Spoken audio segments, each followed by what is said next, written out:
This video I'm going to show you right now on the screen is from Haaretz newspaper, the well-known newspaper in Israel, one of the most read newspapers in Israel. And this is video they have received of and put out of the tanks back on October 7th, firing on residential housing in one of the kibbutzes that Hamas had entered. And this video shows pretty clearly the tanks firing on houses. And this is something that the IDF has eventually, I think it took some pressure, but eventually admitted to, that tanks did fire on residential houses.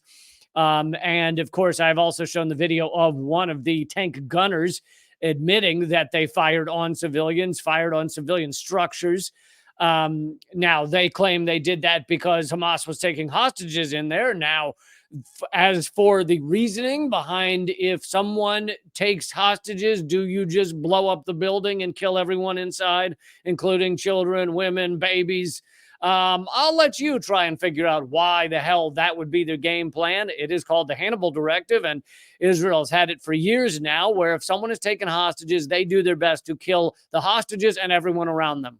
And now, I do not think that they were operating under the Hannibal Directive when they recently shot three hostages that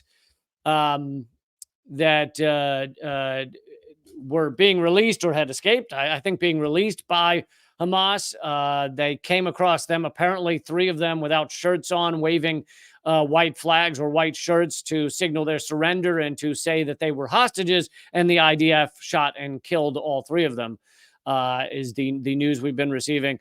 But all of this goes to the same point that we keep coming back to, which is Israel is killing anyone and everyone in this whole situation, around the whole situation, everyone in Gaza, hostages included.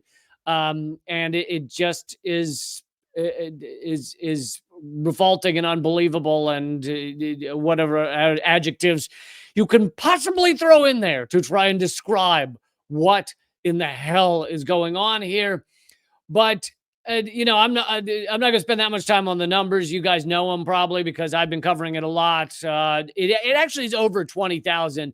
Most of the reporting you'll see is 19,000 have been murdered in Gaza by the IDF. 70% of those are women and children. However, it is actually well over 20,000 because it's impossible to know, but roughly 8,000 Gazans are listed as missing, not on the official death list, because their bodies have not been found. Now, you've seen the footage of just how many people have been, just how many buildings have been collapsed in Gaza. So of that 8,000 missing, the vast majority of them they're missing because they're dead. They are underneath the rubble. So if it's 20,000 murdered by the IDF in this ongoing genocide, and 8,000 missing, well, probably 7,000 to 8,000 of those 8,000 were actually murdered. So in truth, we're talking, 25,000, 26,000 that have been murdered.